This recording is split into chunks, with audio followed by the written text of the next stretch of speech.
you ready to roll? As close as it gets. Got it. Okay, well, everybody, welcome. My name is David Sturts, again with Cooperative Strategies, on our weekly conversation, wrestling with changes to our systems from COVID, how we're adapting. Many of you see on this call, you've been with us for a while, so you know the ropes and how it goes. These meetings are recorded. We post them to our website. We put them on YouTube, and they're really intended to be an ongoing, regular conversation, place and time for those of us in K-12 and the school side, particularly, to sit through and talk through different issues and impacting our planning, both at the moment and looking forward. So today's conversation, this week's conversation, is with Guy Bliesner, who's a regular on our webinar, who we spoke with back in July, specifically around COVID and security-related changes at the time. Guy called me last week and said, hey, I've been thinking back over the last 20 years since Columbine and the changes that we've made to school security, and that the whole landscape shift that's happened post-Columbine in school security. And some things have stuck and we've come to a good, sort of homeostasis on, good policy points on that are going to stay for a while. And some things come and go that were really more knee-jerk reactions. And we seem to be at another national moment where things are going to change going forward for a long time, much like they did in school security post-Columbine. And now the question is, can we minimize the knee-jerk policy and practice responses and really focus in on what should be a sustainable long-term framework for coming up with those policies that are going to stick? That was a fantastic conversation to have. So Guy volunteering that. And so that's what we're talking about. And gonna turn the reins over to Guy here in a little bit to talk through, from a school security standpoint, what he's observed over the last 20 years following the tragedies at Columbine and others, really just unfortunate, horrible tragedies at Parkland and Sandy Hook and others. What the reactions have been, what's stuck and what hasn't, and why, in his observation from that perspective, and then what can we learn from that to apply to COVID. And then we're going to frame up a sort of a conversation at the end. We're going to ask for your feedback on looking at, we want to make sure we accomplish certain goals in our policy responses to COVID without, going out of bounds, what's an if, but not that, this, but not that kind of conversation. So we'll get there. But Guy, turn it over to you here in just a second. Guy, you can, as you know, has been security and safety and analyst, school security safety and analyst with Idaho Department of Education. He's been a teacher in the beginning of his career and a coach, and worked at the state level as well as the local level. So writes lots of articles about school security and stays on the pulse. So Guy, as always, I'd say welcome, but you're a regular, so good to talk to you as always. Well, I appreciate that, and all of that stuff you just said, and $2 will get, well, and $5 will get you a cup of coffee at the local Starbucks. So it's my pleasure, and it's been my privilege to work in school security. And one of the things that you and I started talking about kind of last week was that I think we're at another of those tipping points that's going to change the world. And I was in the classroom following Columbine, and can we go to that next one, if that's all right?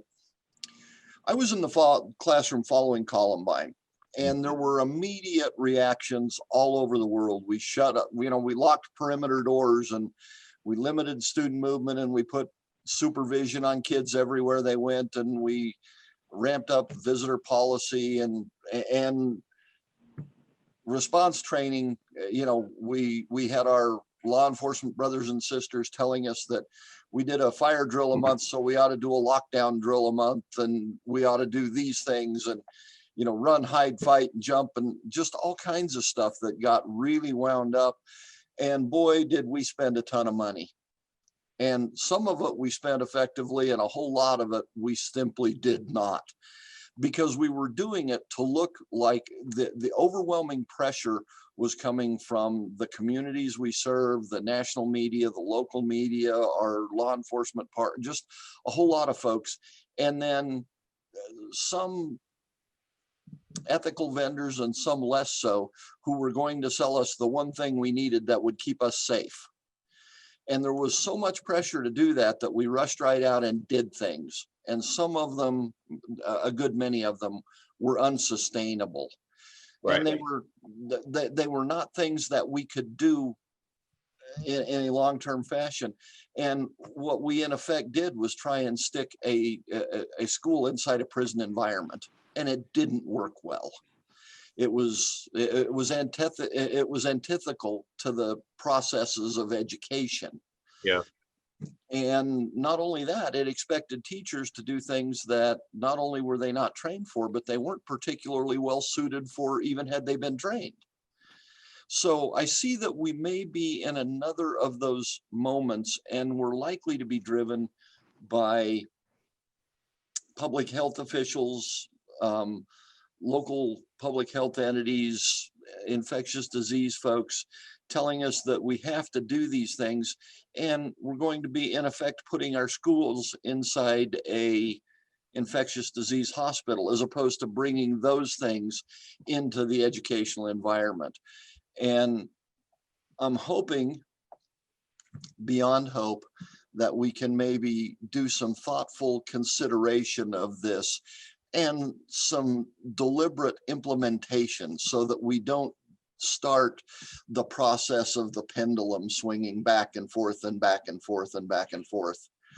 In my current role, following Sandy Hook, I was in schools looking at the state of security at the time, and they, following Sandy Hook, we tightened up everything. All the doors were locked. You couldn't get in anywhere.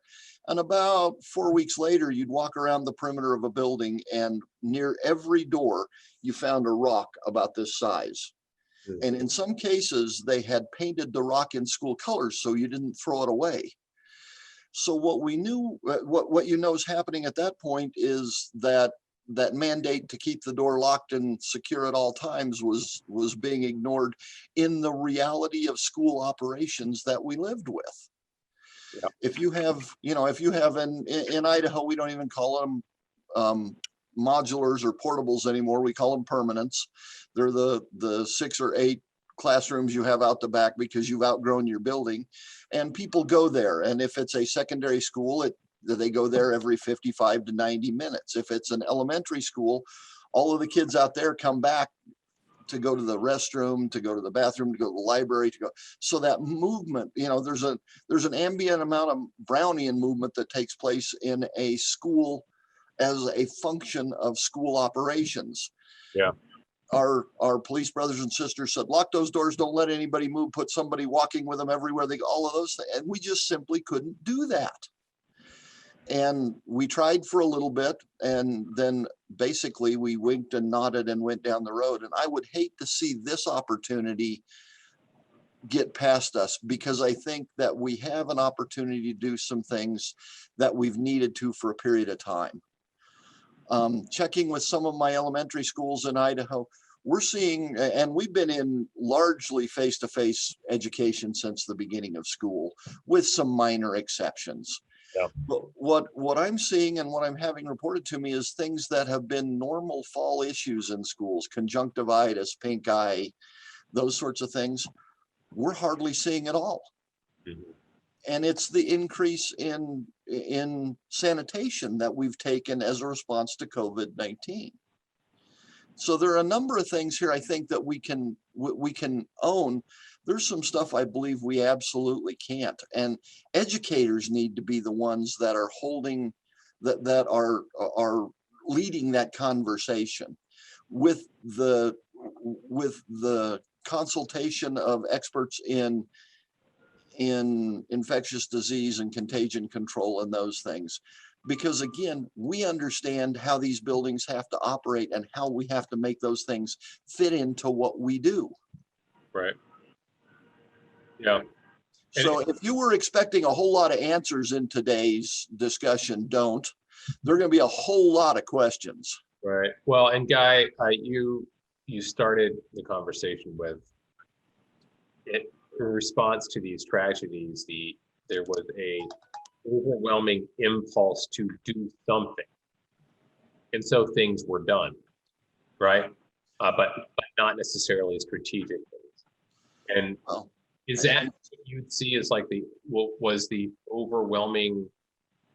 You're going to describe in one sentence or two sentences what really, if we can look back over the 20 years, where we missed the mark in response to these school shootings. Is it that we just tried to do something, but it wasn't strategic, or how would you quantify that so we'd understand? Well, what we did was, in the overwhelming rush to do something, we did things that were for a period of time beneficial. But once you do these things and then you cease to do them consistently, you are actually less secure rather than more, because you expect that you have things that you do not have, or people expect that you do things that you do not have. What we didn't do is thoughtfully engage practitioners, school facilities folks, those folks who live in these organizations, with our first responding brothers and sisters, and look for how to implement these things in viable, long-term, sustainable methods. What we did was say, you have to do this immediately. And that got done the next day. And again, it did not sustain. And you know about it from the area, but when you do the planning following for response of hurricanes, you do it in the lull between storms. You don't do it during the storm. And we're gonna, when we get through doing this, we're going to have flown the airplane as we built it. We will have made some mistakes as we went along, but we're in the midst of a response right now. We need to then take a good after action report and say, these things worked, these things didn't, and how do they apply in a broader fashion to contagion containment overall? And how do we do that without eliminating the essence of what education is? Guy, what would you say, and folks, I forgot to prompt, but comments, questions, please put them in the chat as we go along. Guy, in school security, can you name some things that you think we got right in the last 20 years? We absolutely needed to start come to a better understanding of who was on our campus when they were there. Visitor management elements have become much better, particularly as we've had to deal with more issues of non-custodial abduction, all of those elements. So that's been a place we've gotten it right. The lock all the doors and don't let anybody in ever, we probably got it wrong, because if it is too intrusive of the educational process, the rock goes in the door. Because I'm not going to quit, if I happen to be the guy with the unfortunate classroom next to the outside door, and I have to go to that door in the middle of my discussion of the quadratic equation 7 times, I'm going to quit doing that. I guarantee it. And that's kind of where we got some things wrong. Yeah. We also spent a ton of money on things that were probably over the top or not, didn't accomplish. I'm a big goal-driven guy. Decide what you want to accomplish and what that would look like, and build backwards from there to get there. What we did was ran right out and bought the newest, neatest gizmo, the shot detector that immediately rings in the downtown police office. And we spent hundreds of thousands of dollars so that we could get the police there. In most urban areas, the police are, you make an active shooter call, police are going to be on site in less than 2 minutes anyway. That shot detection piece, and piping all of our video cameras to the local dispatch. If you're a large urban area with, Boise has well, arguably 170 schools, if those all go to a dispatch, they're not looking at the cameras. They got dispatch to do. You know, we've overwhelmed them with a process that wasn't theirs. It sounds like a good idea. It's just not really. So there are a number of those things that we needed to look at. But it passed muster because it seemed like a good thing to do on the surface, and there wasn't strategic thought about how is this sustainable and does this support our core mission? And does it address the problem that you're trying to fix? Yeah, is it actually effective? Yeah. Okay. So visitor management, we got that right. In the email that was sent out, that we sent out to discuss, set up this topic, we cited statistics from childtrends.org, which completely coincidentally, I didn't realize that when looking at their website, is where Mary Filardo's niece works. So it's a small world after all, cue the music. But in that email talked about how now all states have policies related to bullying and cyberbullying, whereas pre-Columbine there were none. Now the internet was also this whiz bang thing. I remember sending my first email right before Columbine, so it was a different age, but still, bullying and cyberbullying wasn't a policy thing pre-Columbine, and now it's everywhere. And we've also come to understand that the climate and culture we create in our buildings is our first level of safety and security in schools, and behavioral threat assessment, and those elements of those people elements are much more important than the newest whiz-bangy piece of gear. So you said that in addition to the visitor management, we got right, looking at what's contributing to the actual challenge, and that's that school climate and culture. That's the first order, impacting everybody, because visitor management and the climate, it impacts everybody. It's not like a specific targeted thing that we're looking at. We're not identifying certain individuals and working on that. That's a system-wide change, and you're saying we got those right. We got those right. Student supportive services, supporting our at-risk kids. We've been doing a better and better job. We're getting it right more often. Again, it's as we got deeper down the road from these things, and we began to understand by looking at dissecting them from a forensic standpoint, not only what happened from the time they walked in the door, but what caused them to walk in the door in the first place. So we're getting much further left of the bang, if you will, and addressing those issues. So possibly more often we do not have to address bang. Got it. Okay. Comments. Those of you who work in schools and around schools that are here, like, what have you seen that we've got right or maybe overcorrected on in terms of our school security response? May call on a few of you, but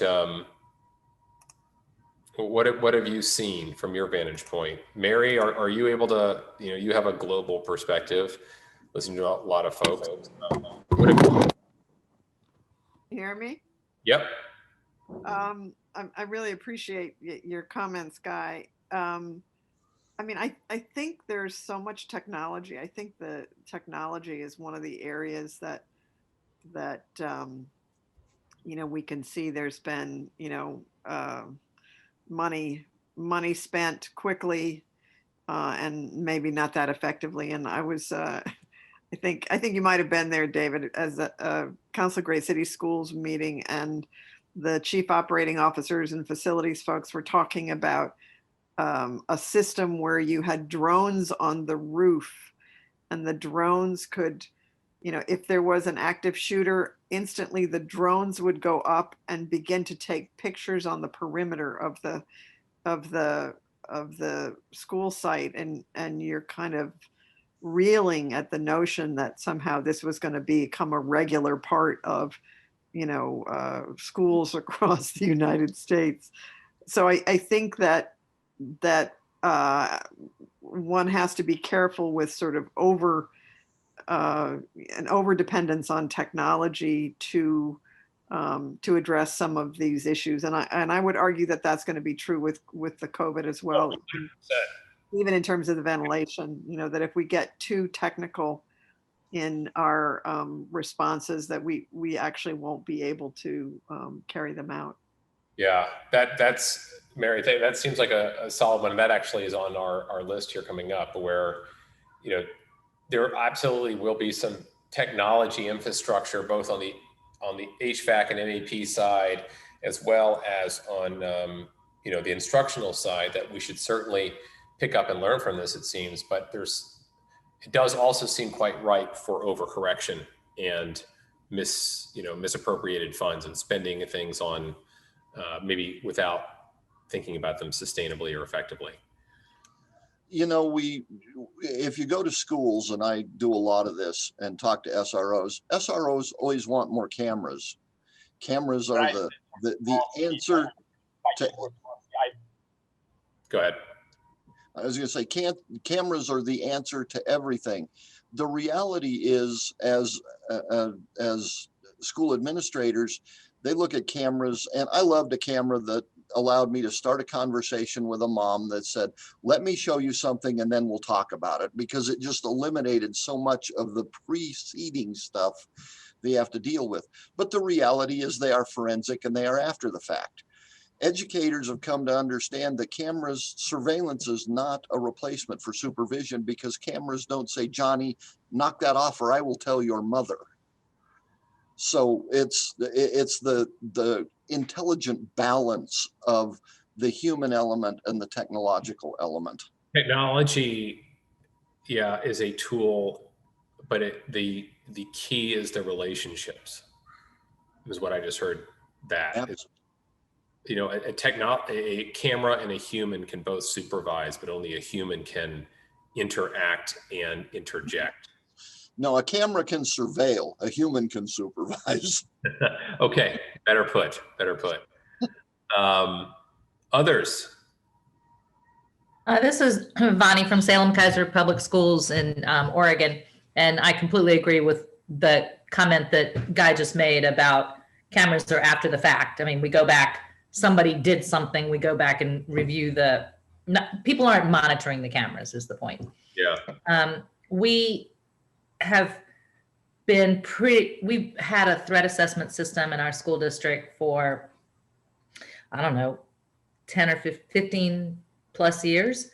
And we really feel like that's been sort of the thing that has helped us the most in preventing violence and bullying and all the other things. We do have card access on all of our buildings, all of the doors. Well, all the exterior doors are supposed to be locked, but we still find those rocks in the doors all over the place, right? Yeah. And right now, again, we have people entering classrooms from the exterior door, which we never had before. Everybody came through the front. So now in the small cohorts, in some of the special need programs in particular, students are entering those from those outside doors. So I don't even know how all that's getting In monitored. response to COVID. Yeah, exactly. Yeah. Yeah, I can do that. So, Bonnie, thanks. And you said Can I do it at 4 o'clock? Yeah, guess what? I might be able to get it all done. that threat assessment has helped you the most. And could you elaborate just briefly on what's in it? Because what I inferred from what your description is that it's comprehensive. It's not just about an active shooter event. It sounds like it's a broader kind of threat assessment. Can you explain that? Very much so. Guy, do y'all use our system? Do you know? No, we use, but I'm well familiar with your system, and we use one that's very similar. But the benefit you guys have in Salem Kaiser is it's community wide as opposed to driven entirely inside your district, and that's a huge benefit to you guys. Most other systems don't have that benefit or that really well developed partnership. That's a very good point. Ours was set up with mental health, law enforcement, school psychologists. As Guy said, it's a very community-based group. We've changed it from student threat assessment system to, and then just the threat assessment system, STAT and TAT. They've changed the names because they really are more holistic, that broader than just threat. Off the top of my head, they just recently did this. Off the top of my head, I can't remember exactly what they're called, what the groups are called now. It's safety and security or something like that. But yeah, it's for everything. It's for bullying. It's for, you know, students who make threats. And what the way it works is someone hears a student say something concerning. Mhm. So it is reported to the team, and then the team looks at it to see if it's a credible concern. Mhm. There's 3 levels. A level 1 is, you know, is this a credible concern? Was the student just blowing off steam? Does the student have a target? You know, all the things that you would look at in threat response kind of thing. And then if it's determined that it's possible that yes, it is a legit concern, it goes to a level 2, and then you bring in more of those county mental health, law enforcement, the other groups into it. I can send you some info on it, David. Sure. The reason I asked Guy about it is that a number of states out here in the Pacific Northwest have adopted the program that my former boss created with a team. Their system asks a very fundamental question. Did the child make a threat or did he pose a threat? And those are 2 very different questions at the base. Making a threat is walking down the hall, bumping your buddy, saying, knock that off or I'm going to kick your butt, which we all have done as kids. And if he says something like, I'm going to kill you, we're going to look at it and decide it was transient and no big deal. And we'll keep an eye on him and say, Johnny, don't say that stuff anymore. It's foolish. But that next level is, does he pose a threat? And then Salem was one of the first to integrate the management of that threat component post-identification. And that's been, you know, the exceptional case study by the Secret Service has added that management piece as well, because we're not gonna, you know, we don't send the kid away, and even if we do, he just goes home. He's not out of our sphere. He's still part of our school community. So the management piece has been a huge component, and that's one of the things, because a significant number of school shooters are our own kids. We know that, and we also know that a significant number of those are self-harm as well as homicidal. They are suicides. They're just suicides grandly. So we're focusing on the needs of our students and being on the left side, way upstream in that left of bang mode. Yeah. And Vonnie, thank you. And what you were sharing about, you know, the comprehensive and looking at bullying as well. It's a broad base. You made it more of a comprehensive, holistic approach to safety and security writ large. And when Guy started talking, he started out with, we've seen a whole lot, you know, fewer cases of conjunctivitis and pink eye and blah, blah, blah. Well, it seems like the carryover to the second part of our conversations we'll get into here now is our long-term response to COVID probably shouldn't be about COVID. It should be about health. It should be about infectious disease prevention and better hygiene, generally speaking, because we're gonna lick the worst of COVID through vaccines. It'll be with us, but it'll be with us like a flu. And so let's not chase the last problem. Let's look, more broadly. And as a parent who crosses my finger every time school starts in September and back again in January, we just know that for the next few months, everybody's going to get sick every year. Well, maybe we can cut down on that a bit through some of the things that we can learn. So, Guy, I think this is a good pivot to conversation, to our next conversation. This is where we really would appreciate your feedback into the next couple slides here. So as Guy and I were bantering about, well, when we look back over the last 20 years, what is a good, solid, sustainable policy? It's not rocket science, what Guy just said. It's effective and it's sustainable. It actually does what you're trying to accomplish, and you can actually keep doing it. Guy, is that, I mean, that seemed to be the core of it. Oh, and one other thing. This was it, and this is the top line. And it supports education. It remembers and focuses on the fact that we run and work in schools, and we're not going to turn it into a safe house / prison in response to security, and we're not going to turn it into a hospital kind of scenario when it comes to infectious disease. We will continue to have schools. And so when we frame this up, one, when we create, and school districts are going to have to create this, nationwide, we're going to be creating these policies. It's going to change how we do some business. One is that we believe that sustainable policies will serve K-12's key mission. That mission being to prepare young people, to prepare students to become productive citizens in a democratic society. I remember 7-8 years ago, I surveyed a representative samplings of all school districts in the country's websites and looked at their mission statements and strategic plans. 88% of them said the same thing, which is, in the basics of it, preparing students for college and career and citizenship. We all say the same thing. That's the goal. And yes, we do lots of other ancillary, things that are around that, like providing food and daycare and healthcare, and those are important. They serve our key mission of K-12. Guy, do you want to elaborate? No, absolutely. And I see the potential to do some things here that may be, first of all, we do not yet know what the impact of this 1.5 years, 18 months, 24-month period is going to be on our students. We have yet to determine that. But Rob Olson and I were talking. Rob's an old 3rd grade teacher, and he said, in my classroom, I had the reading nook, and there were pillows and a tent, and kids could go over there, and that's where they learned to read for pleasure. If you sent them over to a cold corner to sit on a hard chair and told them to read for pleasure, probably that wasn't going to happen. Right. But one is easy to sanitize, the other less so.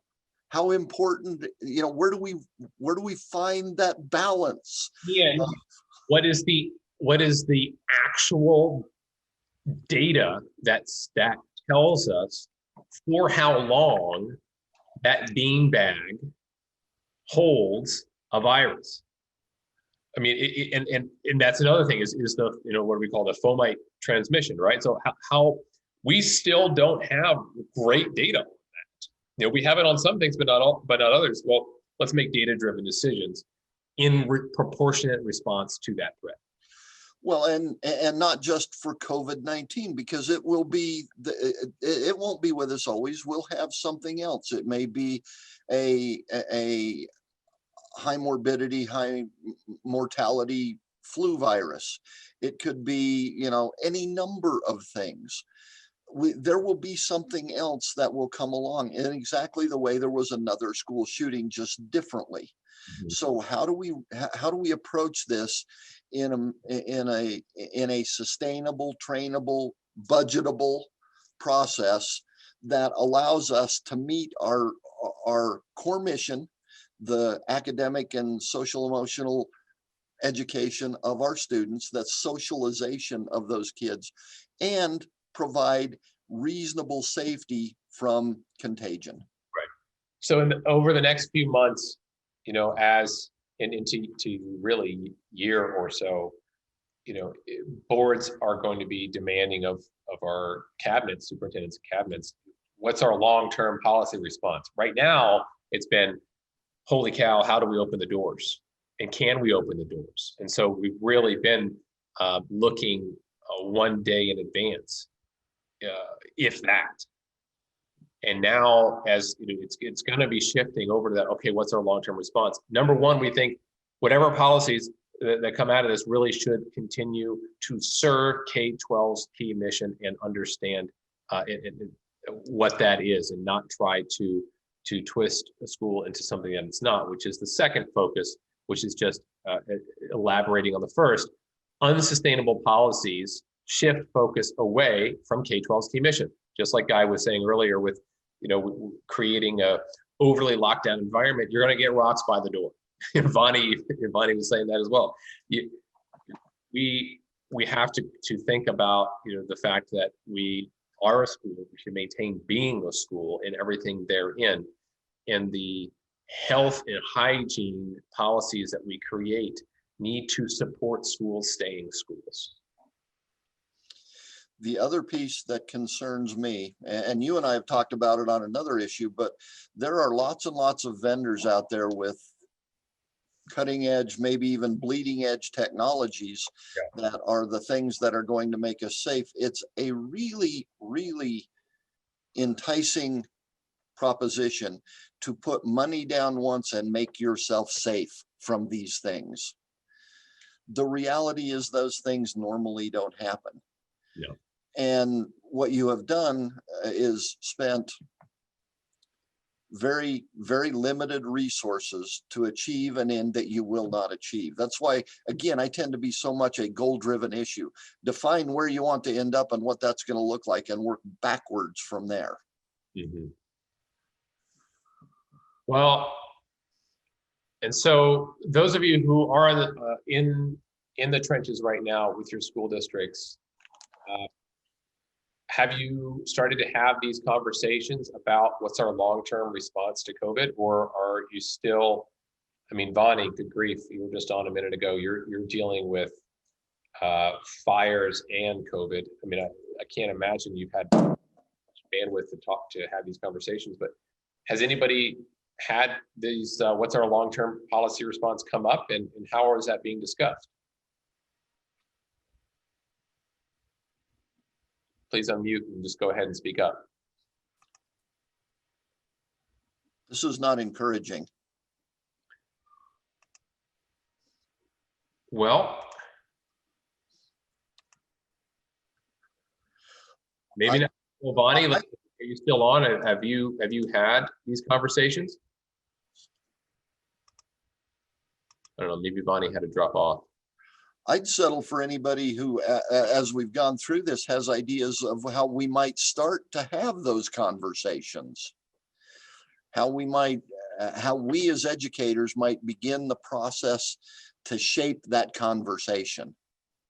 Well, and Guy, we've got some comments in the chat from Melanie Drupp in Ohio and David Lipton, Health and Human Services in North Carolina. And Melanie's comment is, MERV 14 filters is minimum. So upping the filtration standards in our school districts. So that seems absolutely essential that we have a focus on increasing filtration and ventilation rates to a point, and that what that point is I think something that needs to be matured as we have these conversations.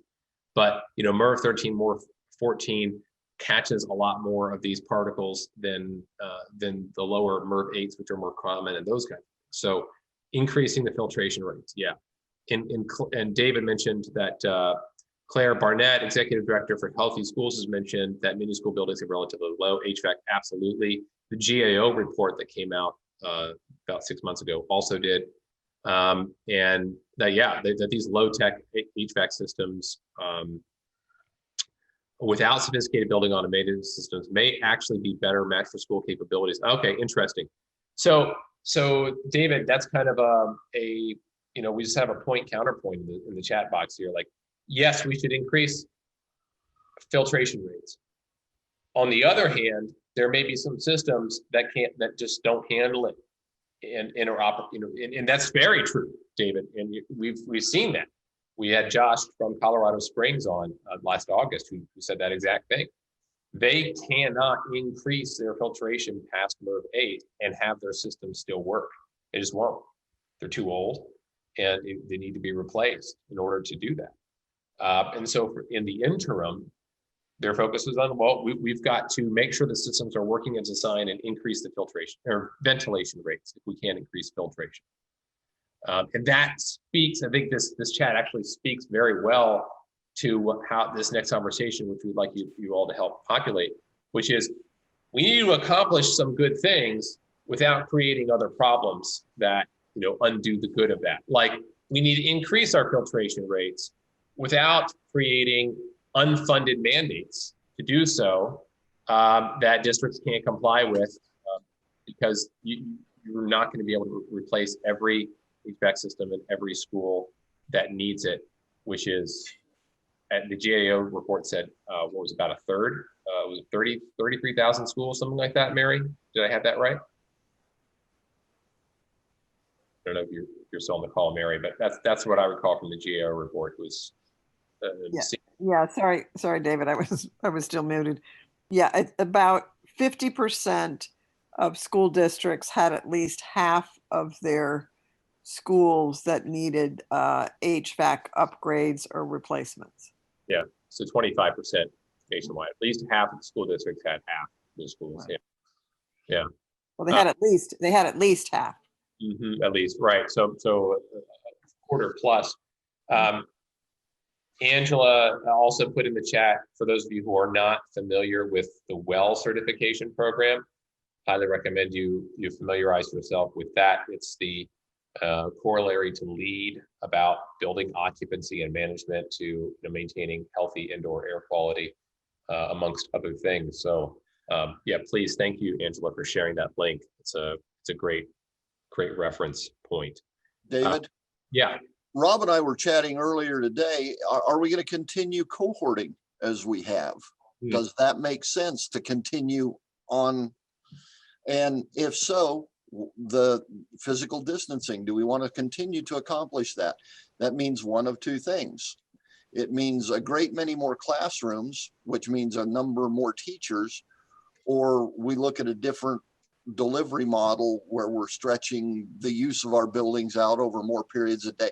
I mean, somehow to get smaller numbers of kids in classes means more teachers or more buildings. That's not free. No. No. So one of the things that has been interesting is that, of course, all the educators will be familiar with zero tolerance around truancy. And in fact, even as a grandparent of 3 and 4 year olds in the public schools here, they are trying to get 100% attendance. And but that actually is really bad from a public health perspective, because if you send your child to school when they're sick, it gets other kids sick. So it may be that some of the policies on attendance and when to keep your child home from school, they might be changed a bit to encourage families to keep a child who might be getting sick or feeling bad, but not so sick yet that they could, miss school and not be penalized in the way that they are now in so many of these zero tolerance truancy policies. Yeah. We're also dealing with about a third of states fund rather than on an enrollment model, on an average daily attendance model. So there's a financial incentive. As an educator, I knew if I had my kids in class, they were going to progress further, as opposed to if they missed school. And I'm going to tell you, I went to school when I wasn't feeling particularly well and taught classes because of two issues.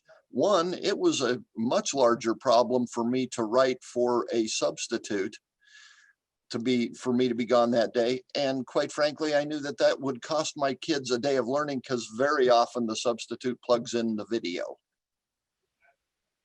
Yeah. So attendance has become an issue. Well, and so that's, yeah. So here's just a quick list that we know is just a very beginning. There's a lot more, but we just wanted to start the conversation. And back in the spring, when Mary and I started Mary took lead in creating a policy frame for folks to think about how to budget for and what to budget for in terms of reopening schools in the fall, and the things to think about in that response and policies. And we're looking to do something similar to that here, is to, through this conversation, through the webinar, start to create this policy, this goal, outcomes, and this framing for those of you who are in the trenches in schools to be able to bring to your superintendents, for superintendents to bring to their boards, and as a frame to develop good, effective, sustainable policies in response to this, so we can really make the most of our response and not have to undo what we do and waste time and money in the interim. So here's just a quick list. One, we do need to improve indoor air quality without creating unfunded standards that are prohibitively expensive for most states and districts to implement. Which means if we're going to make a standard, there needs to be a funding mechanism behind it. Unfunded mandates to education really needs to go in the history books and not be repeated again, because we're good at doing that to schools. Second, we need to accomplish environments that are conducive to cleaning and disinfecting, proportionate to the real threat of things like, fomite, the fancy word for surface, bacterial and virus transmission, without creating sterile environments void of comfort or interest, as Guy was talking about. You don't want to, hey kid, go sit on the metal chair we just sprayed with bleach and read for 45 minutes. Like that's not the environment you want. You need to accomplish increasing vigilance by all to maintain healthy hygiene without creating this, scarlet letter kind of environment about, washing hands and so forth. We need to do these things in a positive way. We need to create cleaning and disinfecting standards based on scientific evidence without creating areas so sterile they contribute to superbugs. We don't want to go the opposite direction, which we can do, or introduce too many harsh chemicals into our schools. We need to make where, when, with whom, and for how long it takes students to learn concepts more variable, which many of them have during this time, without creating a school system, as Mary and Guy both talked about, that's dependent on technology. We need to use technology as a tool, but it is not a replacement for a relationship. And I think, Guy, your example of the camera and the person, the observation versus supervision, that's perfect. It's the relationship. So others. So just to start this list, for those of you unmute, chime in the chat, or just speak. What are some other things that, as we create this list, and we'll share this in continuing conversation, that you think we need to accomplish and improve in our schools in response to COVID? What do we need to avoid? Anybody? I'll take a shot at one. Go for it. And, as a teacher, I did not teach in the elementary environment, but many of my former business partner and our office manager for a number of years was an elementary school principal in a lower socioeconomic elementary school. For many of those kids, if they woke up with a fever, they got 2 Tylenol and went to school, because that was daycare and mom and dad worked. We have to create some kind of mechanism to support people so that they can do what they need to do and not spread the contagion, but still be able to support a family. And we have, it's an unnecessary or an undesigned byproduct that for many folks, elementary school is the daycare du jour. Yeah. So we need to, and we can wordsmith this, but somehow allow for parents to continue working when their kids are sick,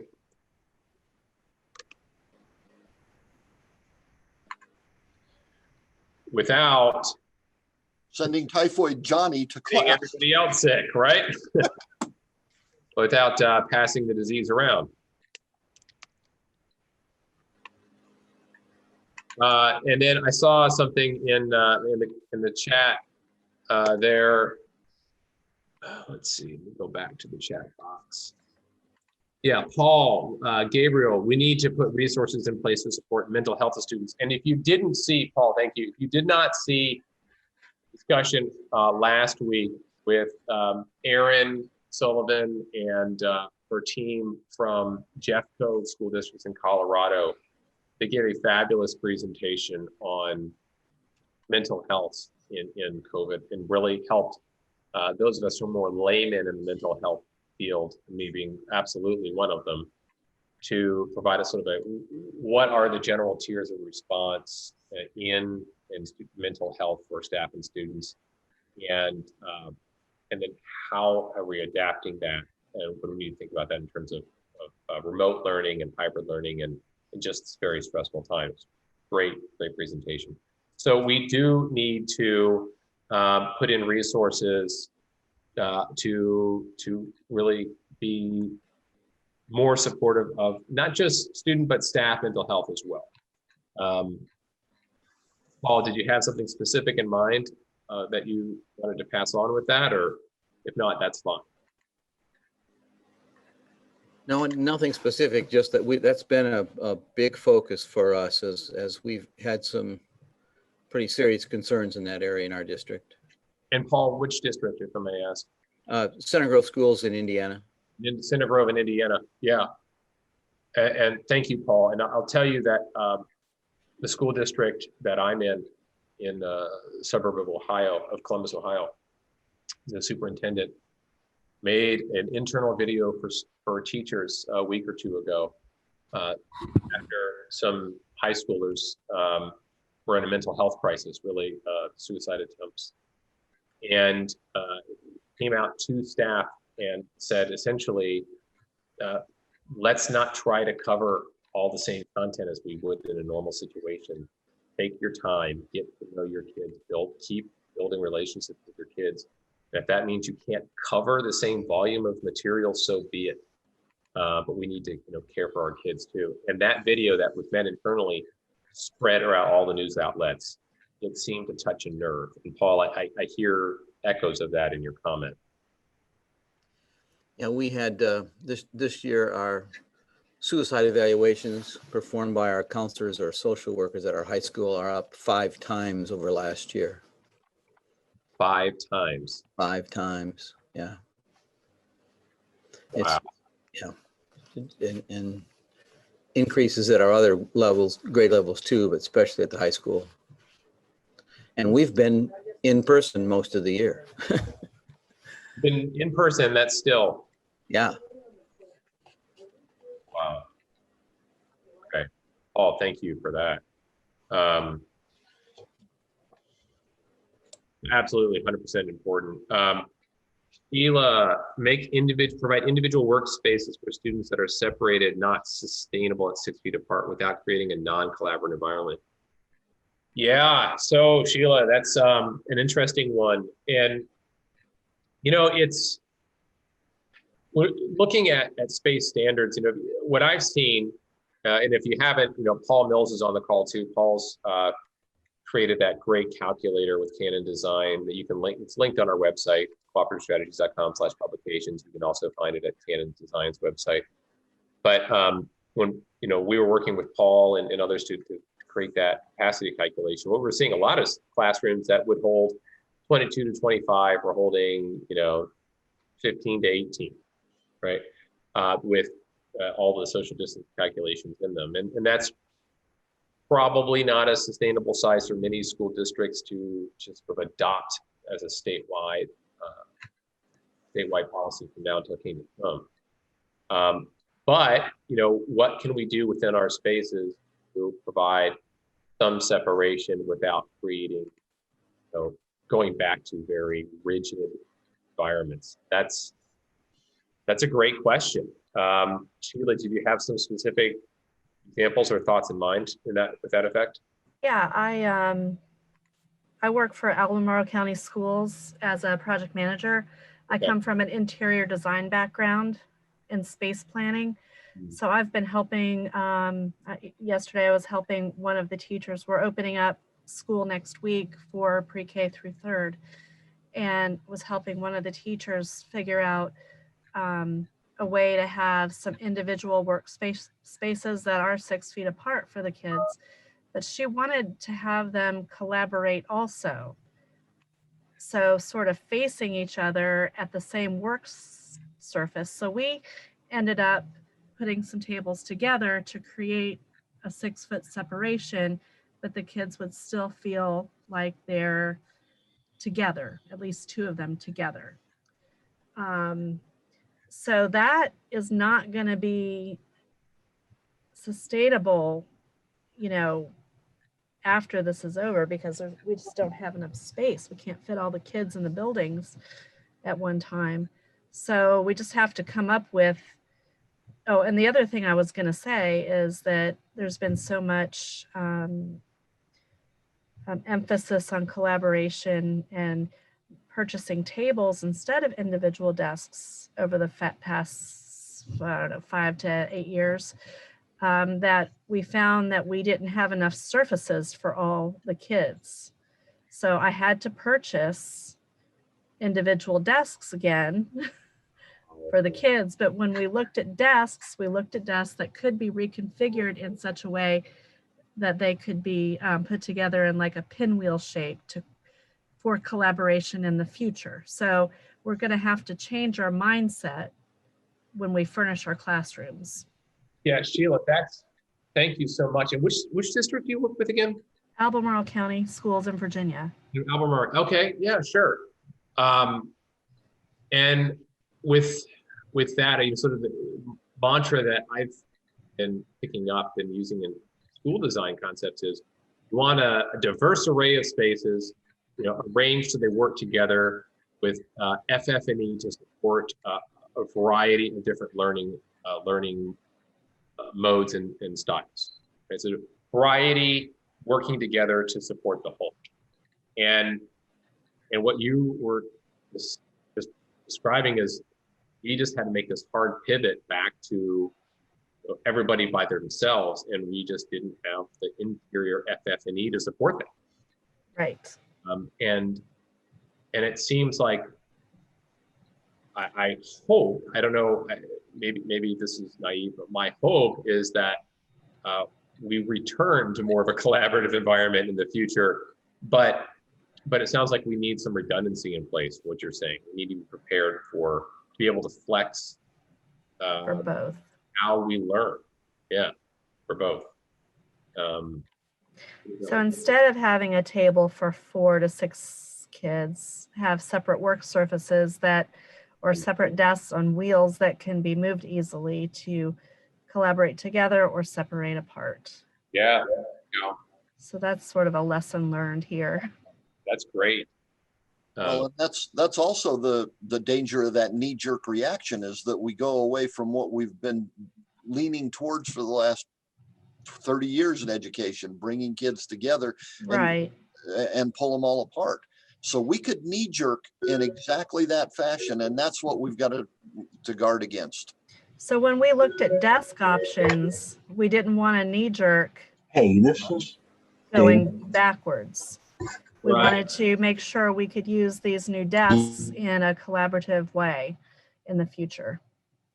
Right. That's perfect, Sheila. Thank you. And I'm just going to take shorthands here so you don't watch me type. That's not why you're here. But it's okay. Flexible FF&E to support a variety of learning styles. And I'll pick this up later. Somebody mentioned ADA has come up several times. We need to, be very thoughtful about what that looks like for our funding, so we do not create undue and counterproductive incentives.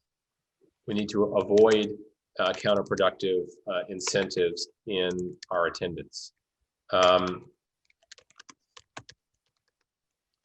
We need to. Somebody mentioned. Guy, was that you on the substitute teaching. Yeah, Yeah, 100%. We need to we need to rethink perhaps what that looks like. And what do you have in mind, Guy? I don't know, because but even before COVID, we were struggling to find substitute teachers with any level of expertise that we could bring in. Now we can't find them. So we need to start looking at that, what a staff member missing looks like, and how we address that lack of mission critical staff, if you will.